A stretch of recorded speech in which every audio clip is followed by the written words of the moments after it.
afternoon. Keith Tebow from FRC Media. It is Wednesday, and after a week off, wasn't the mayor's fault. It was my fault. I wasn't here last week. We're going to catch up with the mayor of the city of Fall River. Mayor Paul Coogan is with us again. Mayor, how are you?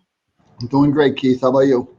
Great. Boy, what a fantastic weekend, weather-wise, and the events on the 4th of July. I'm sure you're proud. I'm sure a lot of people took advantage of the great activity that was happening at the waterfront. It was really pleasing. We had such crowds down there. I don't know if you got to go down there, Keith. The lines at the food trucks were Yeah. just breathtaking. And if you started at Bicentennial and you worked your way down to Heritage State Park, there were people along the walkway the whole way. There was a great concert by St. Cecilia's at the Wall, and one of our new ice cream vendors. Located at Ruggles Park, brought down some of his ice cream to sell, and he sold out, and everybody else sold out along the food truck line too, because they were really moving things out. And it's extremely gratifying when there was no trouble, no fights, no arguments. We had one incident where a guy decided to let off his own Roman candle, and I say to myself, that would have probably been me when I was a kid. But punishment was take the bag of Roman candles and let them enjoy the night, and everybody was none the worse for wear. And that was the only incident I heard about from anybody. It was clean, spotless the next morning with the help of the summer work crews and some volunteers. And you drive by there today, you couldn't even tell something happened. Yeah, I know there was the cleanup yesterday. Was there a good turnout? Did you find out there were a good turnout yesterday? People helping clean up the park? I'll tell you, Keith, what I think happened was some people went down there before 6:30 in the morning, because I drove down there at 6:30 and it was already pretty cleaned up, and I was like, who did this? And then the crews of the kids came in at 8 o'clock, and they touched up the rest, and it really was spotless. So we were even sending our volunteers away to tell them to come another day. So it was clean, and that was the bottom line. We didn't want to make a mess. But the state's very gracious to let us use the park, and we want to keep the Veterans Park or Bicentennial Park in good shape, and no reason to make a mess with Duval Street. So we cleaned up a good chunk of it, and it really looks good. Yeah, I'm sure it was mainly just people that night, maybe just picking up after themselves, which is always That a would good thing. that Makes it would a be lot easier. special. That would be Yeah, special. I would really love that. yeah, absolutely. All right, a couple of items of note because we weren't together last week. The ending, if you will, of John Perry as the director of DCM. Of course, he was suspended for a while. I know we've talked about it on a number of occasions. What can you tell us about, what finally happened there in his resignation? Well, John resigned. We came to an agreement about how the city would proceed, and John obviously was comfortable with how we would proceed. John did a number of great projects for the city, and of course we wish him well. But it was better if we parted company, and John went his way and the city went his, and hopefully we get someone new in there to lead DCM, and we get things going. We got Charlie Denmead in there now, filling in very admirably, and he did a great job with all the 4th of July work this week. So again, he's stepped up big time. Now, how's that department going to play into your plans that's current before the city council in terms of reorganizing a lot of that facilities Right. of the city? Well, that's one of the people that we're looking to hire would be someone that would be overseeing all of the facilities, whether it's trash, whether it's TCM, whether it's cement, whether it's parks, whether it's cemeteries. That would be our goal as part of the reorg that we have down in front of the ordinance committee. And obviously working with the council, we hope we can get that done.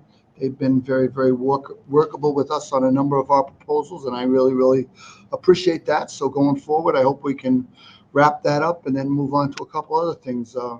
Right now, the city's running very smoothly, and that's what we all want, including the council. I know that's what they think too. Yeah, absolutely. All right, a couple of items concerning American Rescue Plan Act money. We've talked about the ARPA funds for quite some time. One was an announcement you made about a week and a half ago or so that you're planning on spending some money to city workers who really stepped up above and beyond during the pandemic and continued to come in and day out and work for the city as part of premium pay, which is allowed under the act. How will that work? What we're looking at is people, especially our frontline workers, public safety, DCM, the people that were out and kept the trash picked up, kept people safe, picked up people at their homes when they were sick.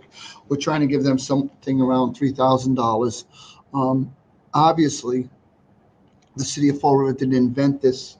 This was something that the federal government, in its wisdom, said, this is something we can reward people that went over and above during the pandemic with. I mean, we're allowed to give up to $25,000. So as people know, that we're very, very on the low end. But again, we want to make a good faith effort to our employees across the board that came in during some unbelievable times and kept the city going. It's very important to us, and we're partners with them, and we're showing our good faith. Another discussion that was had last week, United Interfaith Action held a community meeting about the affordable housing issue that's facing Fall River, not just Fall River, every big city across the country, due to of course, the effects of the pandemic, and also the effect that people are facing now with inflation and high prices. And they came up with a proposal that they presented to you of spending, an additional $10 million of ARPA funds and community development funds. And I know you mentioned at that meeting that the city has already stepped up quite a bit in terms of providing help to those looking for either rental assistance or finding affordable housing. Well, absolutely. I mean, we're well into that. For over $6.5 million right now, we have money that we're having difficulty spending on homeless. Yesterday, we had a phone conversation, or a couple of them, I should say, with the First Step In, trying to make sure one of the issues that came up that night was getting that homeless shelter up to 50. And we were coming up with some plans for that last night. The housing itself, we're doing a number of projects right now, one on June Street. If you go downtown and look at the development across from Harry's Restaurant, there's going to be affordable units in there. We're not excluding them. For too long, though, Fall River kept increasing the affordable units to the point where we're at 27 to maybe more than that percent of our housing stock. That's not what most of our neighboring communities have, or most other cities have. We have a very, very high percentage of affordability, and I'm not against that. But at the same time, you have to have a city with a little balance, and that's what we're looking to do. We're trying to let people put a product on the market, and the market will dictate if that's what people want. When you look at when they talk about they're building units that are expensive, or they're more money, or their market rate, that's not for the city to decide, or for the people that may not be able to afford them. That's for people that want to live in that address for the amount of money the developer's asking for. If Keith Tebow builds 40 units over here on Old 2nd Street, and he wants to charge $2,000 a month, I might think he's nuts. But at the same time, if you have a line out the door and you're full and you have a waiting list, then God bless Keith Tebow. He's making a sound business decision. And that's where we are. These developments that are going up now, whether they're renovated mill or the new building on Duval Street, these are a product being sold to customers that want to buy it at that price.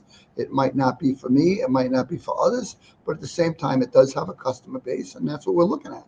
It's I said, I did it again this week. I drove down to Ashworth across from Cuss. It's a renovated mill. It's absolutely beautiful. All you got to do, Keith, is take a ride through the parking lot and see the addresses on the cars in that parking lot. The same one was there from Oregon, New Jersey, Connecticut, New York. And that means to me that people are relocating into Fall River because they want to live somewhere that's livable. I'm hoping it gets to the point where they're coming here for all the other things, whether it's our schools, public safety, our infrastructure.